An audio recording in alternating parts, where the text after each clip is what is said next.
Mas agora, assim diz o Senhor que te criou e que te formou, Israel. Não temas, porque eu te remi, chamei-te pelo nome, tu és meu. Diga para quem está do seu lado, você é do Senhor, fica tranquilo. Glória a Deus. Aleluia. 2 Timóteo capítulo 2, vamos lá? Para você que vem a primeira vez, nós estamos, desde fevereiro, estudando uma palavra baseada em 2 Timóteo, que eu denominei Conselhos Paulinos, do pastor para aqueles que ainda têm ouvidos. Uma das marcas da geração do tempo do fim seria a capacidade de ouvir. A palavra diz que nos últimos tempos a audição seria uma coisa rara. E a gente vê isso tão claramente, né? A gente tem falado sobre isso esses últimos anos. Somos de um tempo que papai não precisava nem falar, ele olhava, já tinha dito tudo. Papai dava uma olhada, pronto, acabou, já entendi, sim senhor, eu vou ficar quietinho, fica tranquilo, não precisava falar, não precisava abrir a boca. Só olhava. Quem é desse tempo viveu isso com o pai? Deixa eu ver aqui, irmão. Grande maioria, né? Papai olhava pra gente, pronto, acabou. A gente já tremia do alto da cabeça às plantas do pé. Né? Porque o olhar dele já comunicava tudo.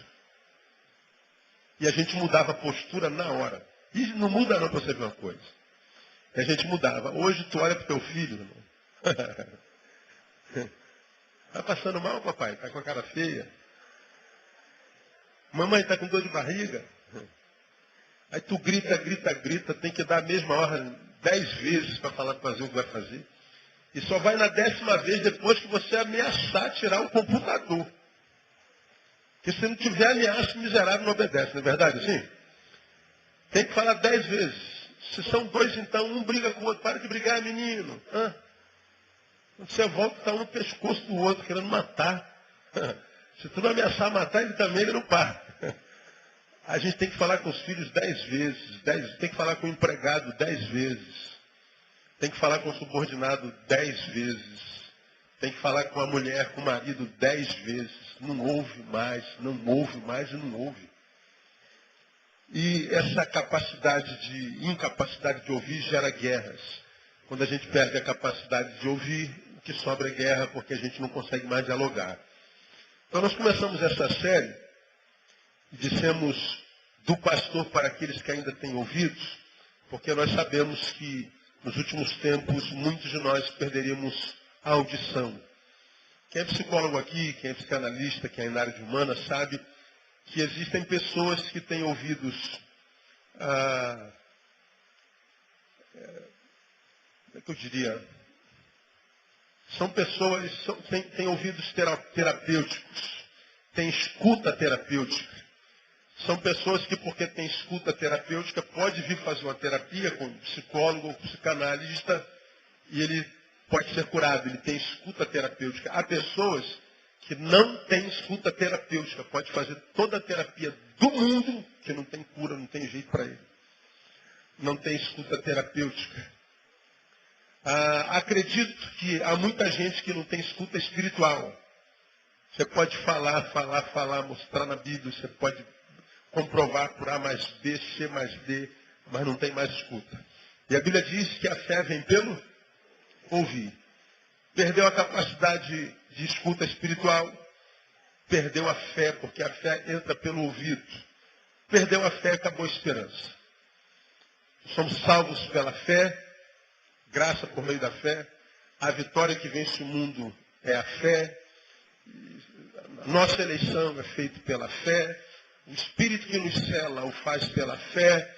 Tudo é pela fé e a fé é pela capacidade auditiva.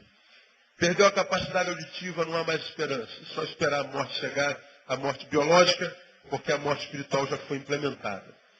E entre as considerações iniciais, nós começamos a dar conselhos para o dia a dia. E o primeiro conselho nós tiramos do capítulo 1, versículo 5. Trazendo à memória a fé não fingida que há em ti, a qual habitou primeiro em tua avó Lóide e em tua mãe Eunice, e estou certo que também habita em ti. Paulo está dando conselho para Timóteo. Não se esqueça das tuas origens. Ele fala que Timóteo tem uma fé saudável, uma fé abençoadora, uma fé produtiva. Mas ele não tem aquela fé por mérito próprio. Habitou primeiro na avó, habitou primeiro na mãe. Então, ele é o que é hoje, graças àquelas pessoas que estiveram na sua vida no passado. Paulo está dizendo, não se esqueça das suas origens. Ou seja, não se renda à ingratidão. Seja grato àqueles que te ajudaram a ser quem é. E nós falamos que gratidão vem da mesma raiz da palavra graça. Quem de fato está debaixo da graça é grato. E como é que a gente sabe que uma pessoa está longe da graça? Quando ela é ingrata.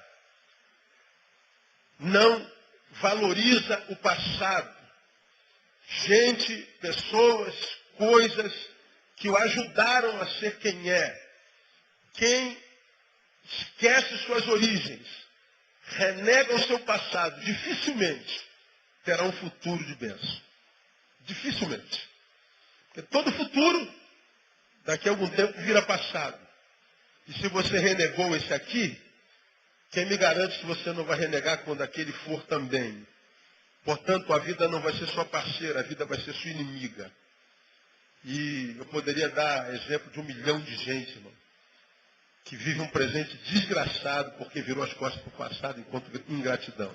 Bom, falamos muito sobre isso. Segundo conselho vem do versículo 6. Por esta razão, lembro que despertes o dom de Deus que há em ti pela imposição das minhas mãos. Não se entregue à infrutividade espiritual. De um lado ele diz, você possui uma fé abençoada. Como é que você sabe? Por causa daquela que abençoou tua avó e tua mãe. Agora, você está vivendo diferente delas, porque teu dom está inerte. Teu dom está inutilizado. E vem Paulo e diz assim, portanto, despertes o dom que há em você. Você tem uma origem, você tem uma herança. Mas parece que você não está valorizando isso, Timóteo. Desperte esse dom. Não se renda à infrutividade espiritual. Cuidado com a mesmice.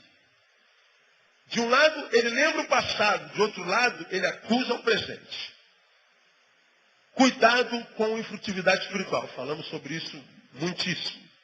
Terceiro, cuidado com os conceitos psíquicos que povoam sua mente. Eles são especialistas em dissimulação. Versículo 7. Porque Deus não nos deu espírito de covardia, mas de poder, de amor e de moderação. Essa palavra é muito tremenda, cara. Timóteo, você tem um passado brilhante, uma herança gloriosa. Teu presente está medíocre, porque você se tornou inútil, se entregou à mesmice, teu dom não está sendo utilizado. Desperte. E depois ele diz, cuidado com os conceitos psíquicos que povoam a tua mente. Eles são especialistas em dissimulação. Por que Paulo está dizendo isso? Ele está dizendo assim, porque Deus não nos deu espírito de covardia. Teu passado foi bênção, teu presente está inutilizado. E você podia dar um monte de desculpa por teu dom não estar sendo usado, por você estar aí sentadão, parasitado, inutilizado, infrutífero no reino de Deus. Dá um monte de razões. Para Timóteo, vem Paulo dizer assim, teu problema é covardia. E Deus não nos deu espírito de covardia. Como quem diz, então levanta daí, Timóteo, e vai ser útil no reino de Deus. Deixa de ser covarde e vai cumprir a missão para a qual você nasceu. Levanta daí. Teu problema é covardia. E o espírito que Deus nos deu não é de covardia. Paulo pega pesado com Timóteo. O quarto conselho vem do versículo 8, parte B. Antes, portanto, 8a. Portanto, não te envergonhes do testemunho de nosso Senhor. Ele está dizendo, não abdique da tua identidade. Ou seja, lute para continuar a ser quem você é. Não se envergonhe do Evangelho de nosso Senhor. Passado brilhante, presente inútil, razão, covardia. Por isso, você se envergonha do Evangelho de nosso Senhor. Você está abrindo mão da tua identidade. Quando falei desse tópico, já estamos há 2 meses falando sobre isso, que é possível que a gente se envergonhe dos evangélicos. Às vezes eu tenho vergonha de dizer que sou evangélico. Às vezes eu tenho vergonha de dizer que eu sou pastor. Tenho. Mas não é por causa do evangelho, é por causa dos testemunhos dos nossos irmãos. Do evangélico pode até ser que a gente se envergonhe. Do evangelho, não. Não podemos abrir mão da nossa identidade. Nós somos filhos de Deus, nascidos para adorar e para servir ao próximo. E nós aprendemos que quem não vive para servir, não serve para viver. Hoje, eu quero dar um outro conselho aos irmãos. Versículo 8b. Antes, participa comigo dos sofrimentos do Evangelho segundo o poder de Deus. Vamos juntos nessa segunda parte? Antes, participa comigo dos sofrimentos do Evangelho segundo o poder de Deus. Após mim, participa comigo dos sofrimentos do Evangelho. Mais uma vez, sofrimentos do Evangelho. Quantos aqui já abraçaram o Evangelho como estilo de vida? Deixa eu ver aqui. Diga assim, eu sou evangélico. Diga assim, eu creio no Evangelho. Diga assim, eu vivo o Evangelho. Pois é, isso traz sofrimento. Viver o Evangelho traz sofrimento. Diferente do que vocês ouvem na televisão o tempo inteiro. O lema da televisão qual é? Pare de sofrer. Pare de sofrer. Aí aparece o apóstolo, dizendo sempre que Deus tem uma bênção para você. Deus tem um milagre para você. Deus vai restituir a você. Deus é você. Deus é você. E Deus vai você. Pare de sofrer. Bom, você está sofrendo a dessa, a vida está doida, mano. Não está levando no longo o tempo inteiro. Por dentro e por fora, sofrimento. A gente ouve a promessa, pare de sofrer. Olha, quem não quer aquilo, meu? Você tem vontade de entrar na televisão e tomar posse daquilo para a minha vida, parar de sofrer. Ah, mas a mensagem não é verdadeira. Aquilo é fruto do evangélico. Mas aquela palavra não é do Evangelho. Por causa da palavra que se prega, como sendo do Evangelho não sendo, há muito mais ex-crentes no Brasil do que crentes. O último censo dos crentes no Brasil diz que no Brasil tem 26 milhões de crentes. Há quem diga que tem 33 milhões de crentes. Mas o mesmo censo diz que no Brasil há em torno de 44 a 48 mil ex-evangélicos. Tu soma 44 a 33, quanto é que dá? 77. 77 milhões de pessoas, digamos, já professaram a fé cristã. Quantos habitantes nós temos no Brasil? Alguém lembra? 100 e? Tem nenhuma alma viva aqui que lembre disso. 190? Aí, 77 milhões, vamos arredondar para 80 milhões de pessoas. Quase a metade dos brasileiros, portanto, já foram evangélicos.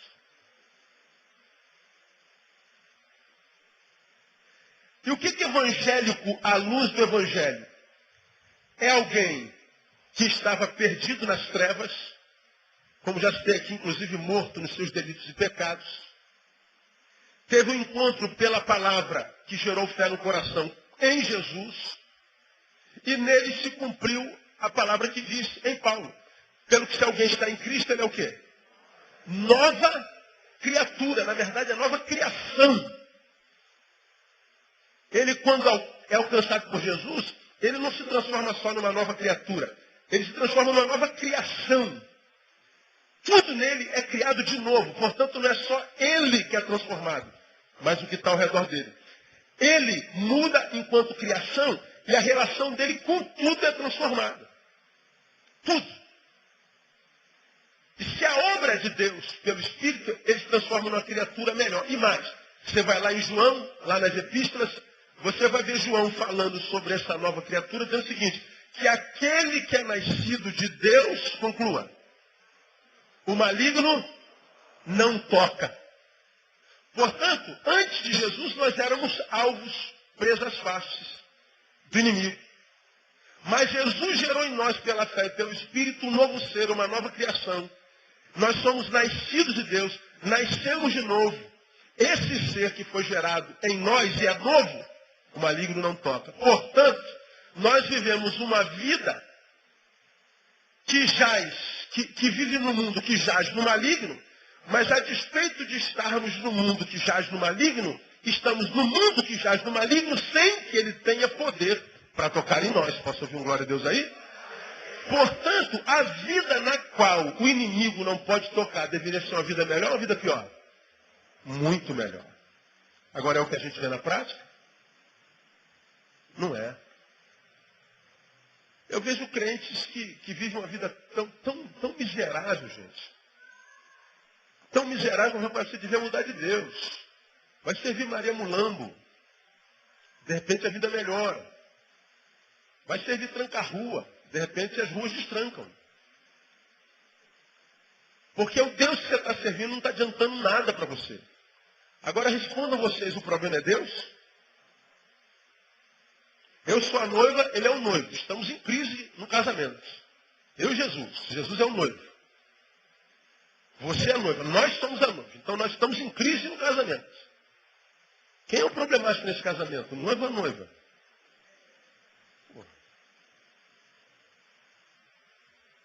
Nós somos uma noiva que não faz filho, que não procria, que não frutifica.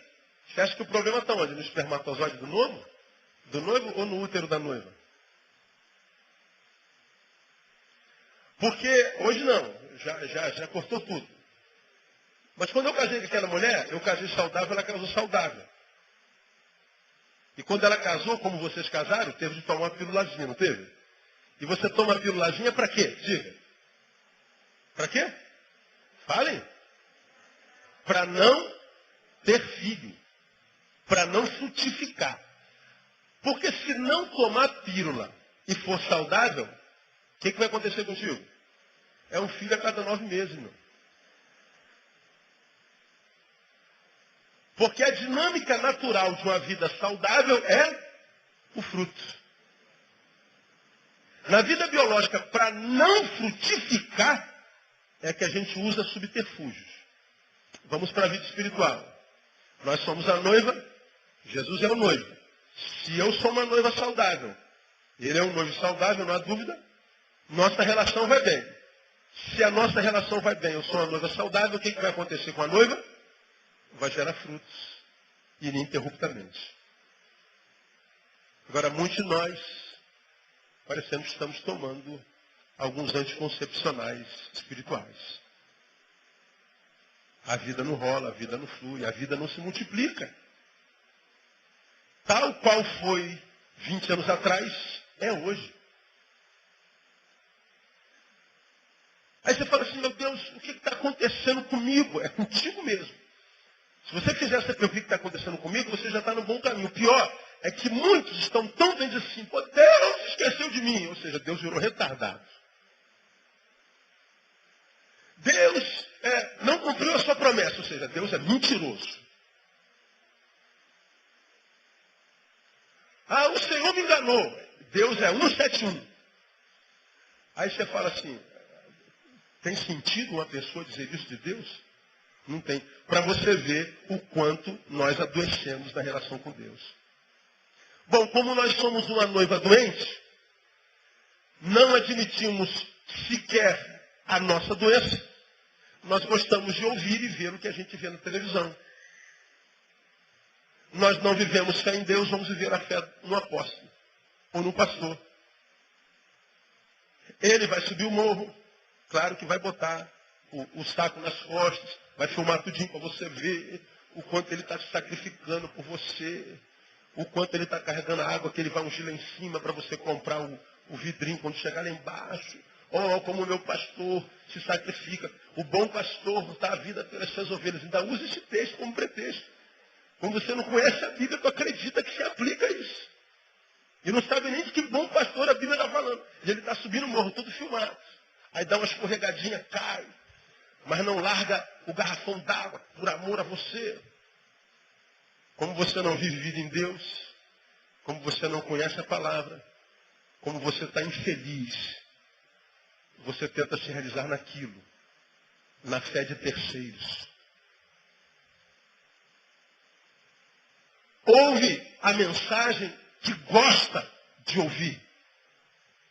a que faz massagem no ego, a que põe um pano quente em cima da enfermidade, a que acaba com a dor, ainda que momentaneamente. Por isso o sucesso do que a gente vê. Agora, aquele sucesso que a gente vê na televisão não mostra os frustrados que não alcançaram o que eles procuraram. Aí nós vemos 26 milhões dentro da igreja e vemos 44 milhões fora. Todos nós conhecemos um monte de gente que já foi crente e que toda hora você escuta, eu sou afastado, sou afastado, sou afastado. Faz uma visita numa cadeia, qualquer cadeia que você quiser, vamos fazer uma visita. Chega lá e pergunta o nome dos presos, você vai se assustar. É Jeremias, é Oséias, é Daniel, é Mateus, é Lucas, é Pedro, é João. De onde vêm esses nomes? Da Bíblia. Quem é que dá nome bíblico para os seus filhos normalmente? Os crentes. Vai lá, faça um teste. Vai em Copacabana de madrugada, pega os travestis e pergunte o nome verdadeiro deles. Você vai se assustar também. Meu nome é Penélope. Não, isso não é seu nome. Eu quero saber seu nome verdadeiro. Aí tu vai ver que a Penélope é Zorobabel.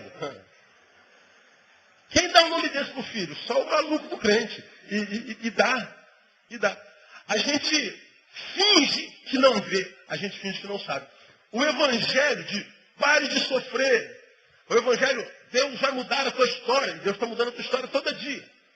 Às vezes eu estou num tempo bom, você está num tempo bom, está tudo rolando, o salário aumentou, os filhos viraram anjo, e o casamento vai bem, aí daqui a pouco toda a televisão, Deus vai mudar a tua história. Não muda não, pelo amor de Deus, deixa assim como está. Não muda bom, Senhor, não muda não. Deixa assim. Né? Agora, todo dia Deus muda a história. Não é assim que o evangelho acontece. Eu tenho me encontrado, irmão, com uma geração de gente frustrada com Deus, que desistiu de crer, desistiu, perdeu a esperança de que é possível viver essa vida a respeito da qual a Bíblia fala e mais a respeito do qual os pastores falam, que falam de um evangelho que parece que é uma injeção contra a dor, uma injeção contra fracasso, uma injeção contra a negatividade. Parece que viver o evangelho é ser jogado dentro de uma bolha ante tudo que é ruim. Agora eu quero mostrar para vocês, nessa quarta-feira e na outra, que isso que está sendo pregado não é evangelho. Paulo está dizendo aqui, antes, participa comigo dos sofrimentos do evangelho. Ser um evangélico, ou seja, alguém que vive o evangelho num mundo que jaz no maligno, não pode ser fácil. Querer imaginar que a vida será fácil, fazendo Jesus a proposta que não faz, ele diz assim, eis que eu vos envio, lembrem aí, como o quê? Ovelhas no meio de quê? Não é como lobos no meio de ovelha, aí é paraíso, irmão. Eis que eu vos envio como lobos no meio de ovelha. Aí, quem quer isso? Não tem sofrimento. Agora veja, eu sou enviado como presa no meio dos predadores. Como é que pode ser fácil? Como é que pode ser simples assim? Pastor, eu não entendo esse sofrimento, pastor, essa perseguição, pastor. Eu não entendo por que dói tanto, pastor. Eu não entendo por que é tão difícil. Primeiro, como eu tenho pregado aqui esses anos todos, não existe lugar nenhum no mundo, nem na Bíblia, nem no livro do budismo, nem no Alcorão, nem no livro dos filósofos, nem no livro da sociologia, nem nos livros do raio que o parta. Não tem livro nenhum dizendo que a vida seria fácil. Não há lugar nenhum no universo, em instância alguma da história da humanidade, onde esteja escrito, a vida será fácil. Da onde saiu a ideia na nossa cabeça de que seria fácil? Da onde foi criado? Eu digo para vocês, de um ser que não se preparou para o dia mau. De um ser que fez uma projeção vivencial e que cuja a projeção não foi alcançada. E porque não foi alcançada, se frustrou. Não estava preparado para a dor. Não estava preparado para a agonia. Não estava preparado para o contraditório. E quando a dor chegou, a dor se lhe esmagou. Não porque a dor era maior do que ele, mas porque ele não estava preparado para ela. É a falta de preparo que acaba com a gente, não é a dor, irmão. É a falta de preparo. E o Evangelho, se você o ler com clareza, pelos olhos do Espírito Santo, você vai ver que ele não se resume no nosso livramento da dor. Então quero mostrar para vocês algumas realidades desse Evangelho. Não permita que o status quo, esse é o conselho, deforme em você o conceito do que seja Evangelho. Não permita que o status quo deforme em você o conceito do que seja Evangelho. Por que eu botei esse conselho? Não permita que o status quo deforme o conceito. Porque quando eu estou no status de dor, de derrota, de desemprego, de enfermidade, de adversidade, esse status que eu estou vivendo pode deformar em mim o conceito do Evangelho. Porque eu vou acreditar que o Evangelho nada mais é do que uma energia que me livra desse status quo, ou seja, me tira dele. Isso não é Evangelho. O Evangelho que você está vivendo está deformado. Vai se frustrar mesmo. Está buscando uma coisa que não existe. Eu queria mostrar para vocês o que é Evangelho. Porque hoje o poder de Deus é visto de forma unidimensional. Como é que o poder de Deus é visto? O poder de Deus é poder de Deus para me tirar da dor. E se o poder de Deus não te tira da dor, então Deus é poderoso, ou então ele não é bom. Mas o poder de Deus é multidimensional, no mínimo bidimensional. O poder de Deus pode me livrar da dor ou me capacitar para suportá-lo. Deus tem poder para me tirar do meio do furacão ou tem poder para me capacitar para suportar o furacão até ele passar. De modo que, suportando o furacão ou me tirando do furacão, Deus me livrou dele de qualquer jeito. O problema é que nós queremos que Deus faça do jeito que a gente quer. Aí cito Paulo Baruch, citei alguns meses atrás. Paulo Baruch gravou o último DVD dele, o acústico, ele estava sentado na cadeira, contando a experiência de um amigo que tinha câncer e estava em estado grave, um amigo dele pediu para que orasse, para que Deus o curasse, para que Deus o livrasse da dor, era um amigo, parceiro e tal. E ele está dando testemunho, muito bem dado por sinal, ele é um cara muito poético. E ele falou assim, para a glória de Deus, meus irmãos, Deus livrou meu amigo do câncer, Deus livrou meu amigo da dor. Pô, a igreja veio abaixo. Depois ele disse, Deus o levou.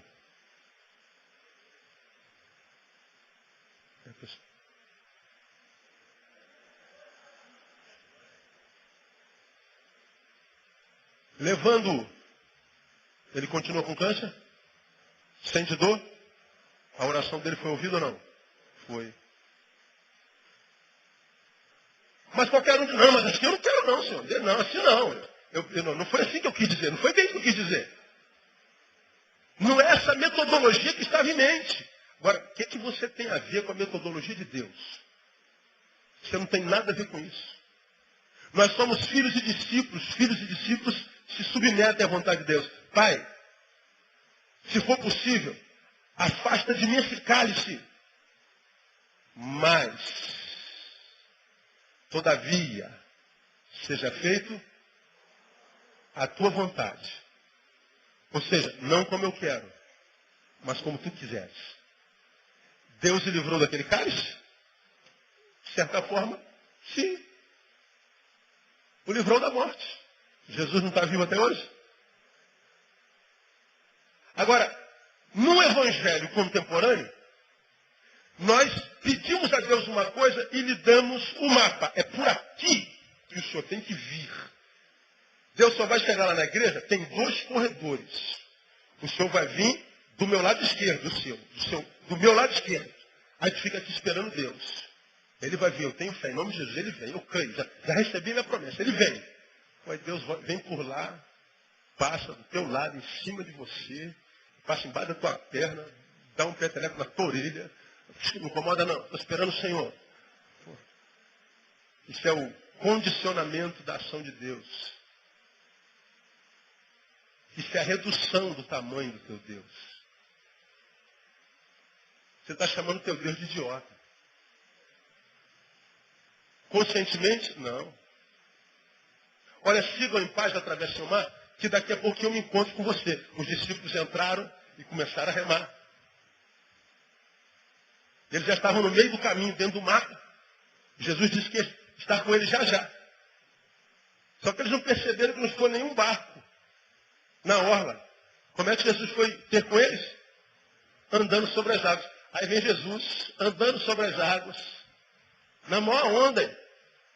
Quando eles olham para Jesus, diz o texto, eles temeram. O que Jesus disse? Não temais. Por que eles temeram? Porque eles acreditavam que Jesus vinha também num barquinho, remando bonitinho, ou com um barquinho à vela. Como Jesus veio por uma outra metodologia, eles duvidaram até se era Jesus ou não. A quem eles deviam adorar e amar era alguém, por causa da metodologia que eles passaram a temer. Aí nós acreditamos que a relação de Jesus com o doente é sempre a cura.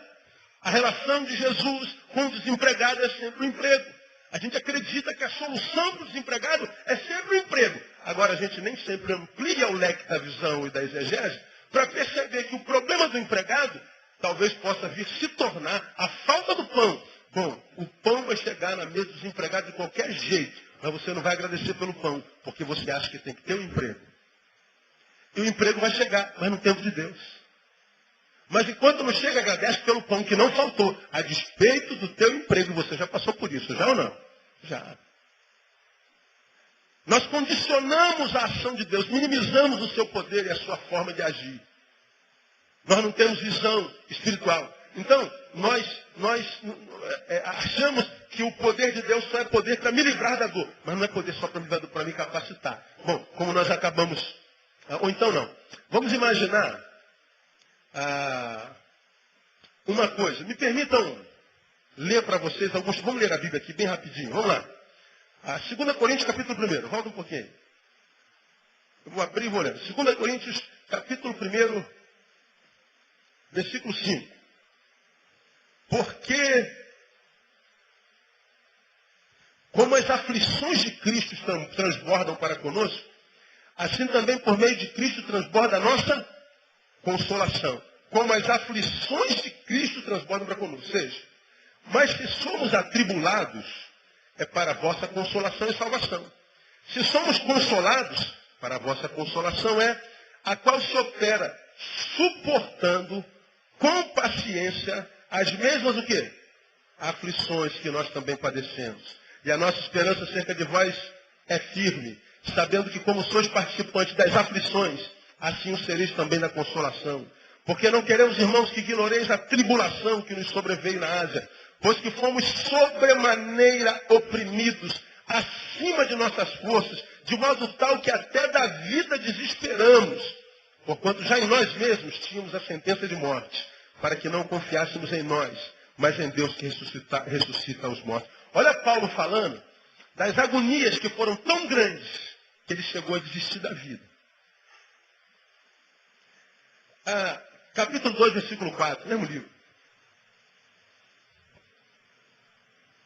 Porque em muita tribulação e angústia de coração vos escrevi, com muitas lágrimas, não para que vos entristecesses, mas para que conhecesses o amor que abundantemente vos tem. Tribulação e angústia de coração escrevi, com muitas lágrimas. Paulo está dizendo que ele estava sofrendo quando ele escrevia. Vamos acompanhando. Passa um pouquinho, vamos a Colossenses 1, 24. A Bíblia diz, conhecereis a verdade, leia, conclua. A verdade vos libertará. Então conheça a verdade do Evangelho, irmão. Para que você seja liberto do engano do falso Evangelho. Colossenses 1, 24 diz assim: agora me regozijo no meio dos meus sofrimentos por vós, e cumpro na minha carne o que resta das aflições de Cristo, por amor do seu corpo, que é a igreja. Passa um pouquinho, vamos a 2 Timóteo de novo. 2 Timóteo 1,8, nós acabamos de ler. Participa comigo dos sofrimentos do Evangelho. Vamos a 2,3. Sofre comigo como bom soldado de Cristo Jesus. Capítulo 3, verso 10. Tu, porém, tens observado a minha doutrina, procedimento, intenção, fé, longanimidade, amor, perseverança, as minhas perseguições e aflições, as quais sofri em Antioquia, em Icônio, em Listra. Quantas perseguições suportei e de todas o Senhor me livrou. Mais umzinho só, 1 Pedro capítulo 4. 1 Pedro capítulo 4, verso 12. Amados, não estranhei a ardente provação que vem sobre vós para vos experimentar, como se coisa estranha vos acontecesse. Mas regozijai-vos por seres participantes das aflições de Cristo, para que também na revelação da sua glória vos regozijeis e exulteis. Se pelo nome de Cristo sois vituperados, bem-aventurados sois, porque sobre vós repousa o Espírito da glória, o Espírito de Deus. Agora vem um conselho. Que nenhum de vós, entretanto, padeça como homicida, como ladrão, malfeitor ou como quem se intromete em negócios alheios, fofoqueiro. Mas se padece como cristão, não se envergonhe. Glorifique a Deus neste nome. Porque já é tempo que comece o julgamento pela casa de Deus. E se começa por nós, qual será o fim daqueles que desobedecem o Evangelho de Deus? E se o justo dificilmente se salva, onde comparecerá o ímpio pecador? Paulo está falando só de sofrimento, sofrimento. Agora, volta para cá. Imagine você ouvindo uma mensagem dessa, sem conhecimento da Bíblia. Imaginemos que a Bíblia não foi escrita, você não tem esse relato histórico, espiritual da Bíblia, e o Evangelho está nascendo. Ele está sendo pregado, ele está sendo vivido. Paulo escreveu essa carta para você. Portanto, ainda não é Bíblia, é só uma carta. Aí você ouve falar, Paulo, toda vez que escreve para a gente, o cara diz que sofreu, está em aflição, o cara está passando perseguição, o cara está chorando, o cara está sofrendo, o cara está preso, o cara está sendo pisado, o cara está passando fome, o cara está passando necessidades. Bom, é isso que Jesus tem para nós. Tu ia abraçar uma fé dessa? Você está maluco, cara. Eu ia para magia negra. Porque o cara só fala de sofrimento. E lembra que aqueles para quem as cartas foram escritas não tinham a Bíblia como nós. Nós sabemos de sofrimentos agora, da mesma forma que eles, só que nós já sabemos o fim da história. Nós já sabemos que no mundo tereis aflições, mas tem de bom ânimo, por quê? Eu venci o mundo.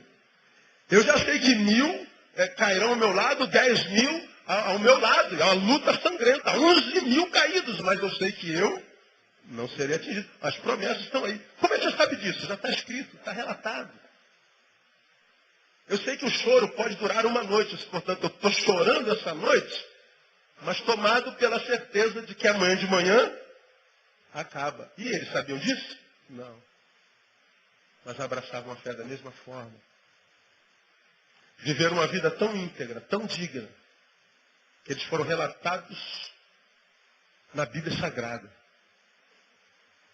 Nós acabamos de ver, o sofrimento faz parte da vida de qualquer ser vivo, independente da religião, da cor e de tudo. E só para reforçar, né, a gente iria a Eclesiastes capítulo 9, que diz que tudo sucede igualmente a todos. Ao justo e ao injusto, ao ímpio e ao crente. Tudo sucede igualmente a todos. Aí você talvez esteja perguntando, mas pastor, se sofrimento acontece a mim e acomete ao ímpio. Se dores acomete ao ímpio, me acomete. Se fracasso pega ele, me pega. Se traição pega ele, me pega. Se chove nele, chove em mim.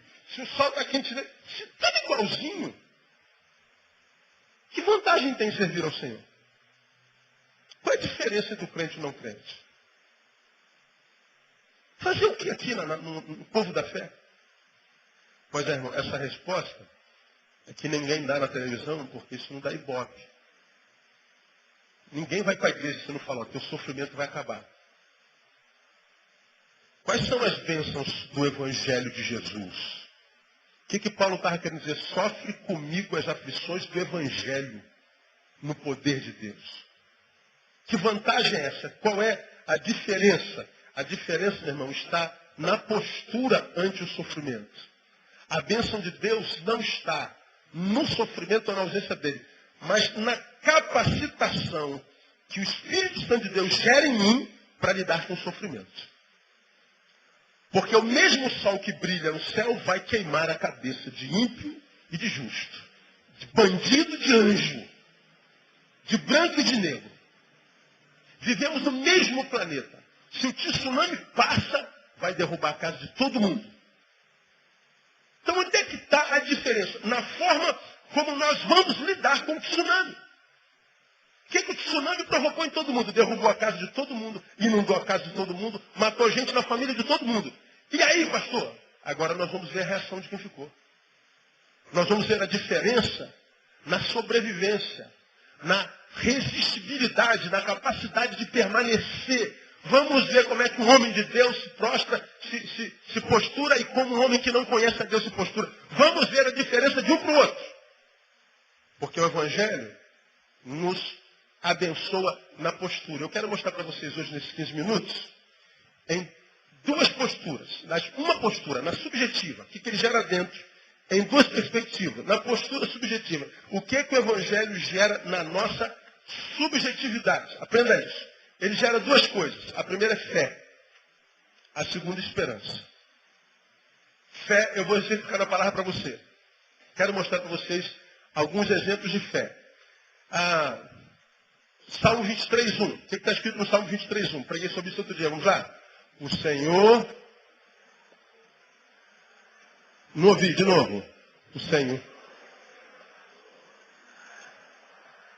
Todo mundo conhece. Se eu levar você a Mateus 28:20b, nós vemos Jesus prometendo: e eis que eu estou convosco até... Os séculos já se consumaram? Então ele está conosco? Tá, é o que ele diz. Eu poderia citar Filipenses 4:13. Todos juntos, vamos lá? Posso.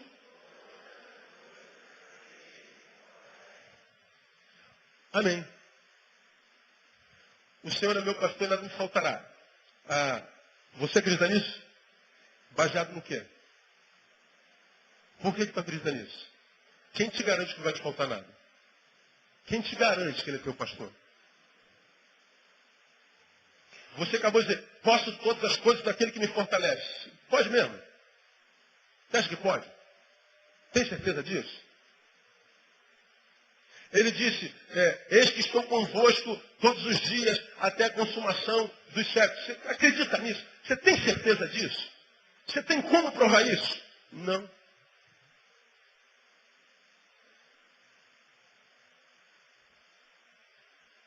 Eu não tenho como provar isso.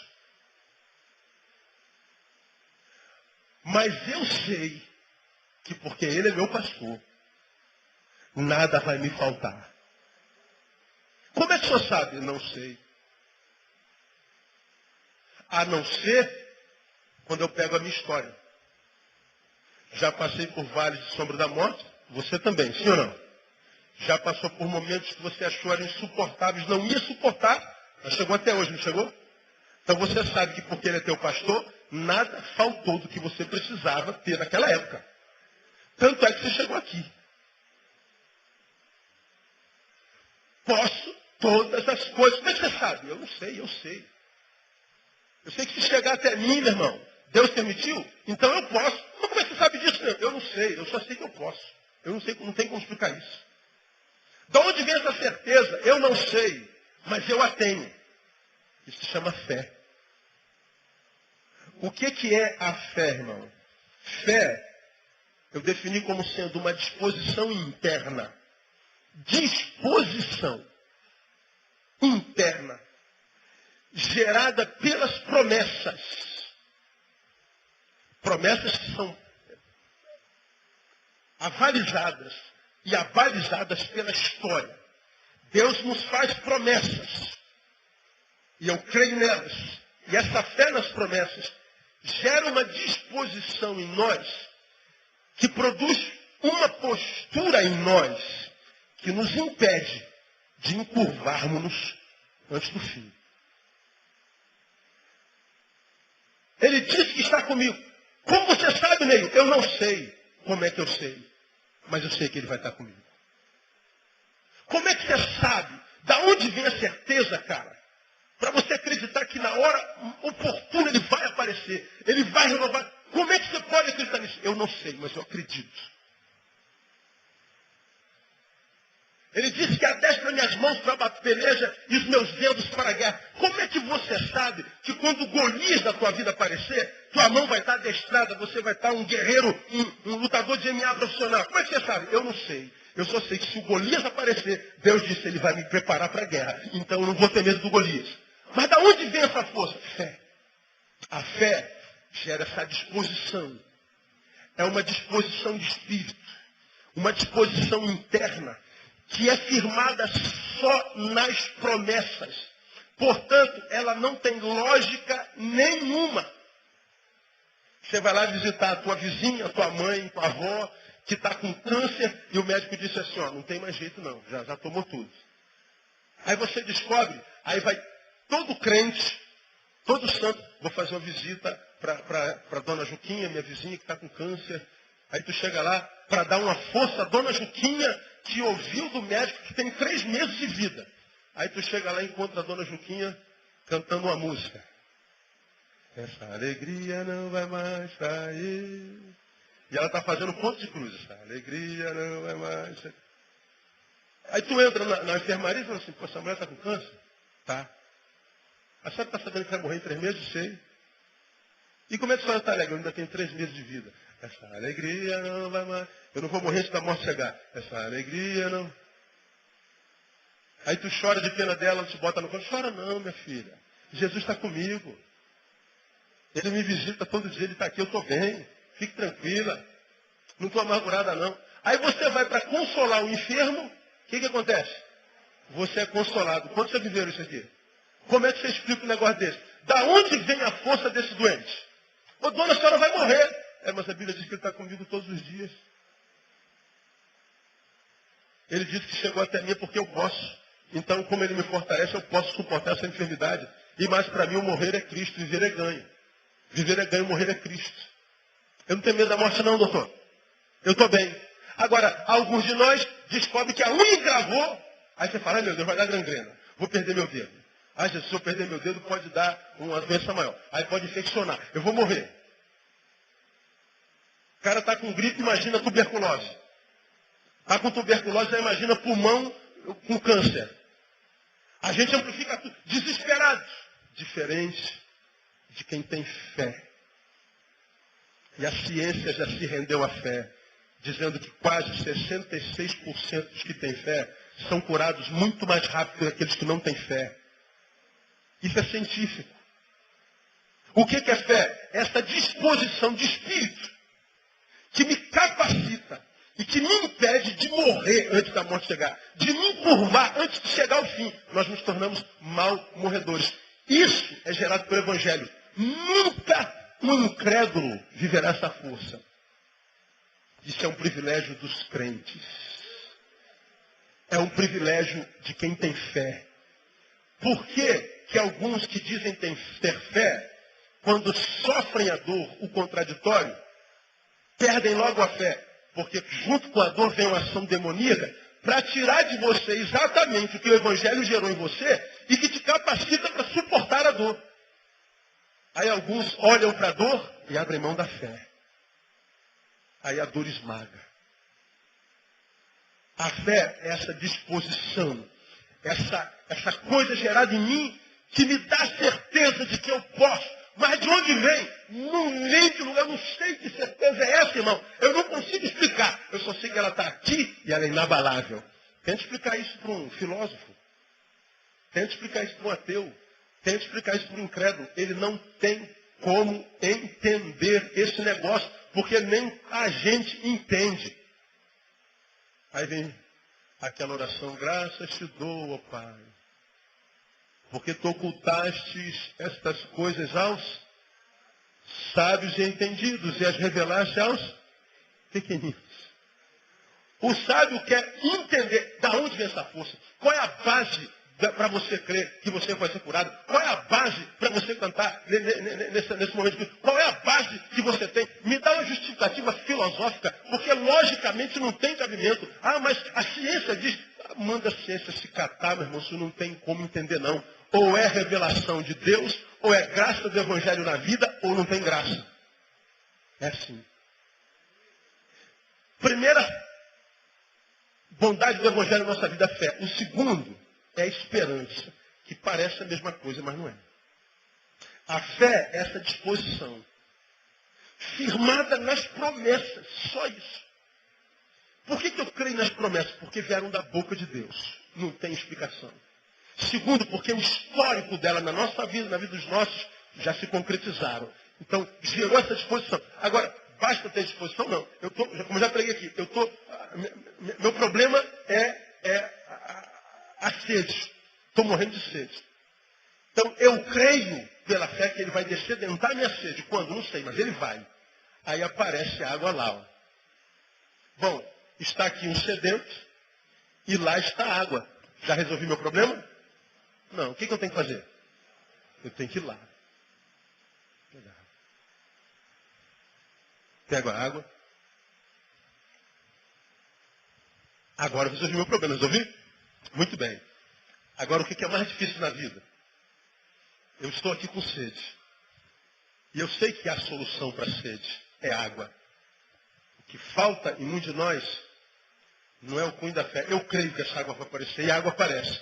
Mas nem todos nós temos força, disposição, coragem para chegar até lá. Porque entre o estabelecimento da crise e a solução dela, existe um interregno, muitas vezes difícil de transpor. A fé é a disposição que me faz crer que Ele é meu pastor e Ele vai me dar água. Como alguém me mandou um torpedo essa semana. Deus faz com que todos os pássaros recebam a provisão de cada dia. Mas Ele nunca joga dentro do ninho. Mastiga aí. Você já viu algum passarinho morrer de fome? Mas eu nunca vi cair a provisão dentro do ninho. Ele tem que sair do ninho para buscar. Alguns de vocês têm fé. Deus vai fazer. Mas para nisso. Fica parado esperando que caia no ninho. Fica parado e fica se alimentando da fé do apóstolo, da fé do pastor. Acredita que basta dar uma oferta, subir um monte, fazer um sacrifício. Não tem isso no Evangelho, irmão. Eu não preciso subir com um garrafão d'água no monte para você ser abençoado.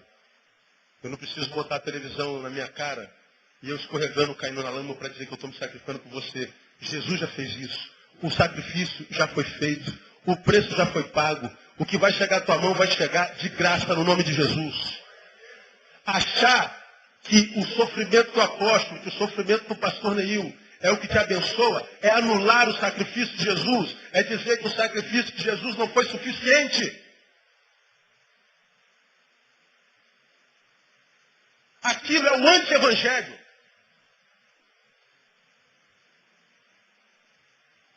Não é só fé, é esperança. Aonde é que entra a esperança nisso? Esperança eu mostro para vocês. 1 Samuel 17:45, não sabe não, registra a batalha de Davi e Golias.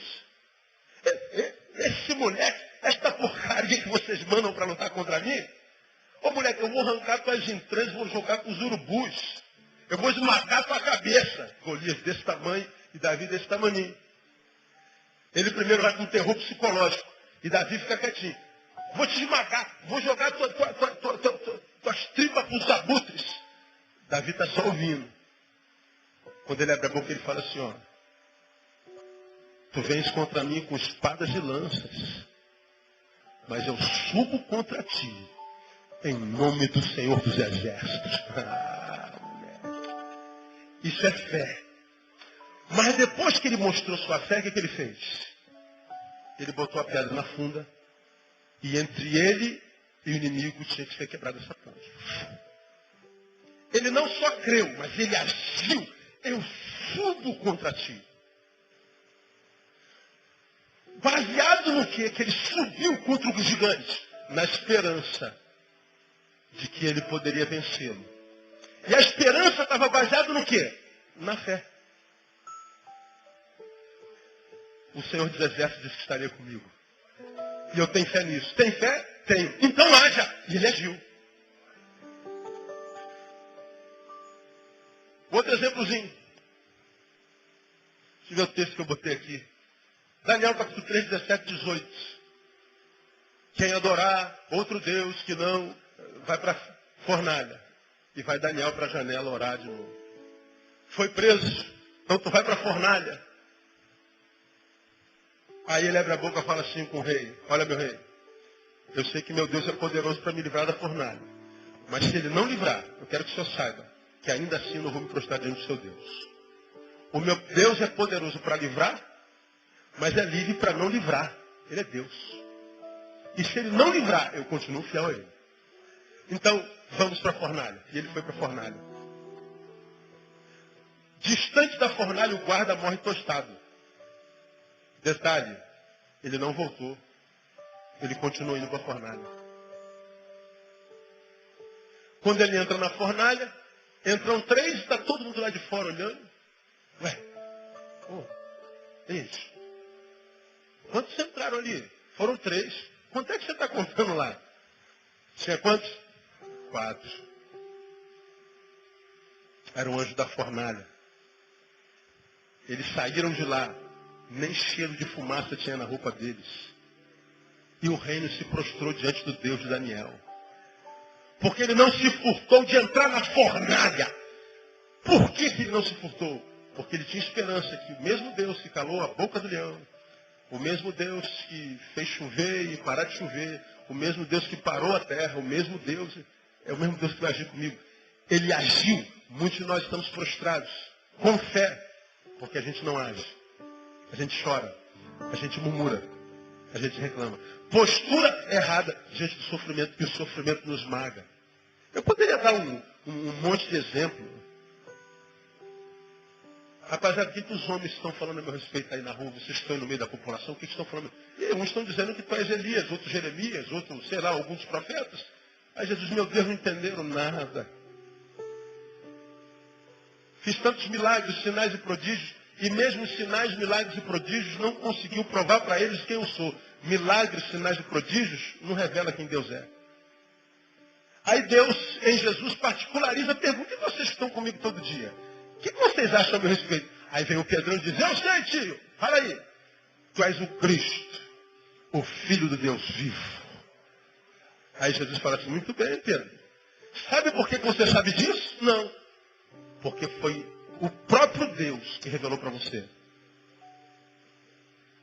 Só temos discernimento, Pedro, para revelar coisas espirituais e materiais por Deus, pelo Espírito de Deus. Senão, vai ficar sem resposta, sem saber o que fazer. Vai ficar sendo carcomido, envergonhado, humilhado. Porque a sabedoria para sairmos das covas, das fornalhas, vem pelo discernimento, pela revelação que Deus faz direto ao seu filho, e não através de mim para você, não através de João para você. É no quarto, é na intimidade subjetiva com Deus. Não foi carne e sangue quem tu revelou, Pedro, foi meu Pai. Agora, por que ele revelou para você? Porque você entrando. Você disse, eu sei, você se disponibilizou. Agora, quem fica em casa, irmão, sentado esperando que Deus faça, certamente se frustrará. Quem acredita que existe um ser ou uma força que pode nos livrar de todo mal, logo, logo se frustrará com esse ser, com essa força, mesmo que esse ser seja Deus. A esperança é a disposição de espírito que, alicerçada na fé, alicerçada no que a gente crê, nos leva à ação. A fé é a disposição de espírito. Eu sei que a água vai aparecer. E a esperança? Eu vou tomar posse da minha água. Vou fazer a minha parte. Mas como é que você sabe que não vai se frustrar? Esperança. Como que alguém que é abençoado pela fé e pela esperança pode se frustrar? Como é que você pode derrotar um homem desse, irmão? Quando você é batizado pela fé e pela esperança, significa dizer que o Evangelho te alcançou. significa dizer que você está sujeito a Deus. Quando você está sujeito a Deus, você está capacitado para resistir ao diabo. E quem resiste ao diabo, se sujeitando a Deus, o que o diabo faz? Foge. Agora, alguns de nós, para nós ele corre. Porque a fé e a esperança a gente não tem. A postura diante da dor. A gente fica pensando, Deus, por que a dor? Deus, por que a aflição? Deus, por que está difícil? Deus, por que dá assim? Deus, eu estou triste contigo. Deus, eu vou te abandonar. Deus, eu vou sair. Pô. Cara, se tu sai, se tu volta, se tu abandona Deus, se tu não abandona, se tu dá dízimo, não dá, se tu... Muda quem, Deus? Muda o que na vida de quem? Não dá nada, a não ser a tua.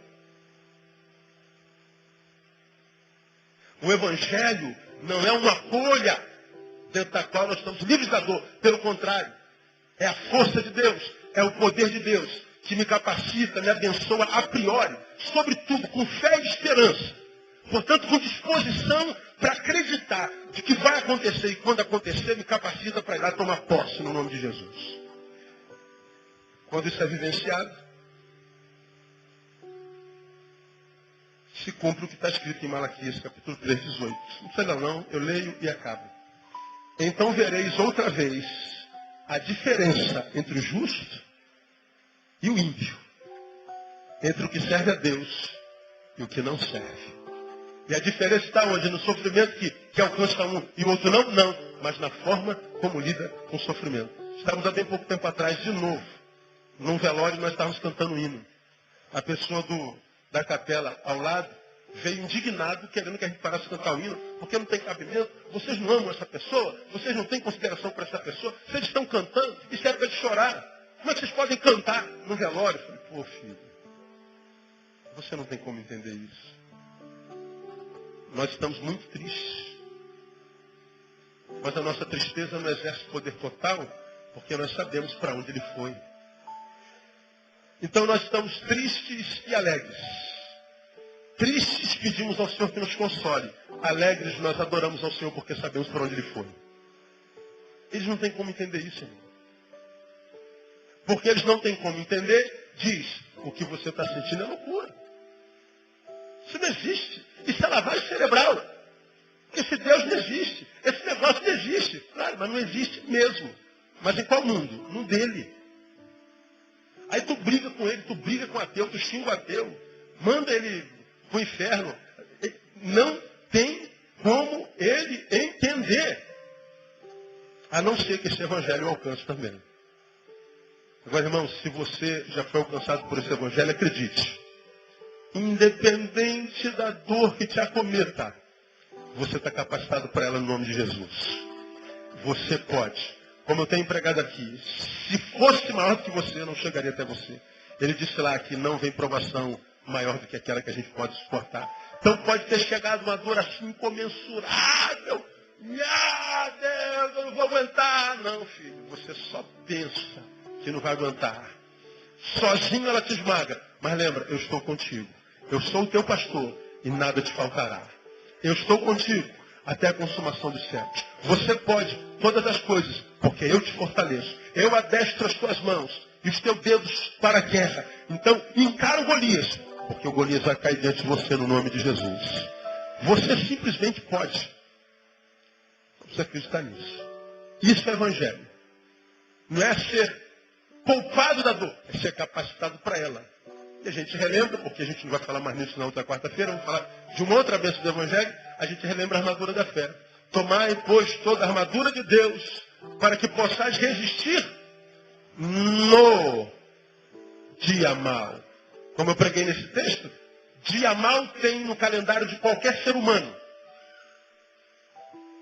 Mas ele está dizendo, toma a armadura de Deus, e você vai resistir no dia mau.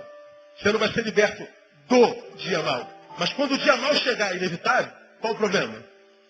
Se você está capacitado para ele. Ele nunca te pegará de surpresa. Ah, cheguei, você não estava preparado. Não, filho, eu estou capacitado. Eu estou vestido com a couraça da justiça, com o escudo da fé, com a espada do Espírito, com o capacete da salvação. Eu estou andando no Espírito Santo. Então você pode vir. Agora saiba que você se levanta contra mim só para cair. Porque o Senhor dos Exércitos está comigo. O Deus de Jacó é o meu escudo. Vamos aplaudir no bem forte. Aleluia.